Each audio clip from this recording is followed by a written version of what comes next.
June 13 പാദുവായിലെ വിശുദ്ധ അന്തോണീസ് വേദപാരംഗതൻ. ജനനം 1195 August 15 പോർച്ചുഗലിലെ ലിസ്ബണിൽ. മരണം 35-ാമത്തെ വയസ്സിൽ 1231 ജൂൺ 13 ഇറ്റലിയിലെ പാദുവായിൽ. ജ്ഞാനസ്നാനനാമം ഫെർഡിനൻഡ് എന്നായിരുന്നു. രാജകൊട്ടാരത്തിൽ ജോലി ചെയ്തിരുന്ന പിതാവ് മകനെ ഒരു രാജകുമാരനെ പോലെയാണ് വളർത്തിക്കൊണ്ടുവന്നത്. 15 വയസ്സുള്ളപ്പോൾ അഗസ്റ്റീനിയൻ സന്യാസികളുടെ മന്ദിരത്തിൽ ആൻ്റണി ഏതാനും വർഷങ്ങൾ താമസിച്ച് പഠിച്ചു. 17-ാമത്തെ വയസ്സിൽ കോയിംബ്രയിലെ ഫ്രാൻസിസ്കൻ ആശ്രമത്തിൽ താമസിച്ച് പഠനം നടത്തി. അവിടെ താമസിക്കുമ്പോൾ ആഫ്രിക്കയിൽ സുവിശേഷം പ്രസംഗിക്കാൻ പോയിരുന്ന 5 ഫ്രാൻസിസ്കൻ സന്യാസികളെ ശുശ്രൂഷിക്കുവാനുള്ള ഭാഗ്യം ലഭിച്ചു. അവർ ആഫ്രിക്കയിലെത്തി സുവിശേഷം പ്രസംഗിക്കാൻ തുടങ്ങിയ ഉടനെ വധിക്കപ്പെടുകയും ശരീരം കോയിംബ്രയിൽ കൊണ്ടുവന്ന് സംസ്കരിക്കുകയും ചെയ്തു. ഈ സംഭവം ധീരരായ ആ ഫ്രാൻസിസ്കൻ സന്യാസിമാരെ അനുകരിക്കുവാൻ ആൻ്റണിക്ക് ഉത്തേജനം നൽകി. 25-ാമത്തെ വയസ്സിൽ ആൻ്റണി ഒരു ഫ്രാൻസിസ്കൻ വൈദികനായി ആഫ്രിക്കയിലേക്ക് തന്നെ പുറപ്പെട്ടു. നീഗ്രോ ജാതിക്കാർ ആൻ്റണിയെ തൊട്ടില്ല. സ്വദേശത്തേക്ക് മടങ്ങാൻ വേണ്ടി ആൻ്റണി ഒരു കപ്പൽ കയറി.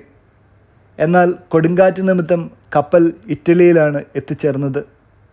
9 മാസം ആൻ്റണി മോന്തെ പവോള ആശ്രമത്തിൽ താമസിച്ചു. ഭക്ഷണം പാചകം ചെയ്യുക, വിറക് വെട്ടുക, മുറി അടിക്കുക തുടങ്ങിയ എളിയ ജോലികൾ ചെയ്താണ് അദ്ദേഹം അവിടെ താമസിച്ചത്. ഫുർലിയിൽ നടന്ന ഒരു പുരോഹിതാഭിഷേക ചടങ്ങിൽ വച്ചാണ് ആൻ്റണിയുടെ പ്രസംഗചാതുര്യം പ്രകടമായത്. 26-കാരനായ ആൻ്റണിയോട് ആ ചടങ്ങിൽ പ്രസംഗിക്കുവാൻ ആവശ്യപ്പെട്ടു. പ്രസ്തുത ആകസ്മിക പ്രസംഗത്തിൻ്റെ മാഹാത്മ്യത്തെപ്പറ്റി ഗ്രഹിക്കാനിടയായ ഫ്രാൻസിസ് അസീസി ഇറ്റലി മുഴുവൻ പ്രസംഗിക്കുവാൻ ആൻ്റണിയെ നിയോഗിച്ചു. ഫാദർ ആൻ്റണി തെരുവേദികളിലും കടൽ തീരത്ത് നിന്ന് പ്രസംഗിക്കുവാൻ തുടങ്ങി. വമ്പിച്ച ജനാവലി ഏറെ ശ്രദ്ധയോടെയാണ് ആൻ്റണിയുടെ പ്രസംഗം ശ്രവിച്ചിരുന്നത്. ഒരു ദിവസം ശ്രോതാക്കളെ ആരെയും കാണാതെയായപ്പോൾ കടലിലേക്ക് തിരിഞ്ഞ് ഫാദർ ആൻ്റണി പ്രസംഗിച്ചു. മത്സ്യങ്ങൾ പ്രസംഗം കേൾക്കുവാൻ നിരയായി നിന്നു.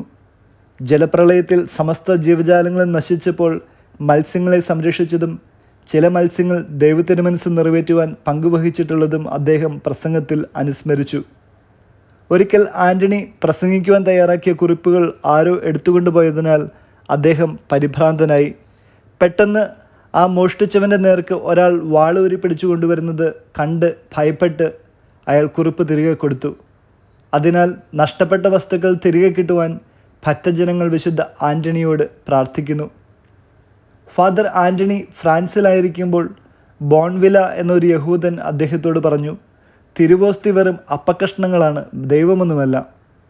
തുടർന്ന് അദ്ദേഹം ആൻ്റണിയെ വെല്ലുവിളിച്ചു. ഞാൻ എൻ്റെ കഴുതയെ ചന്തസ്ഥലത്ത് കെട്ടിയിടാം, 3 ദിവസം അതിന് തീറ്റ കൊടുക്കുകയില്ല. അനന്തരം അതിനെ കുറച്ച് ഓട്സ് വച്ച് നീട്ടാം.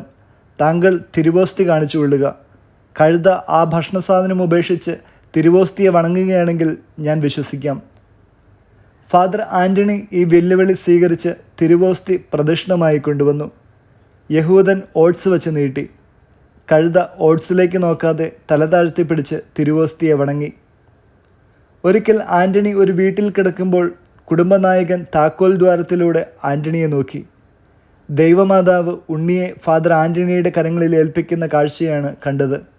അതിനാലത്രേ വിശുദ്ധ ആൻ്റണിയുടെ ചിത്രം ഉണ്ണീശോയെ കയ്യിൽ പിടിച്ചിരിക്കുന്ന രൂപത്തിൽ വരയ്ക്കുന്നത്. ഫാദർ ആൻ്റണിയുടെ തപോജീവിതത്തിൻ്റെ പാരമ്യം ഗ്രഹിക്കുവാൻ അദ്ദേഹത്തിൻ്റെ അന്ത്യകാല ചരിത്രം വായിച്ചാൽ മതി. ഒരു വലിയ വാൾനട്ട് മരത്തിൽ അദ്ദേഹം ഏകാന്തതയിൽ കഴിയുകയാണ് ചെയ്തത്. ഫാദർ ആൻ്റണി മരിച്ചപ്പോൾ പാദുവായിലെ കുട്ടികൾ ഞങ്ങളുടെ പിതാവ് വിശുദ്ധ ആൻ്റണി മരിച്ചിരിക്കുന്നു എന്ന് വിളിച്ചു പറഞ്ഞു. പിറ്റേ വർഷം അദ്ദേഹത്തിൻ്റെ നാമകരണം റോമിൽ നടന്നപ്പോൾ ലിസ്ബണിലെ മണികൾ താനേ മുഴങ്ങി.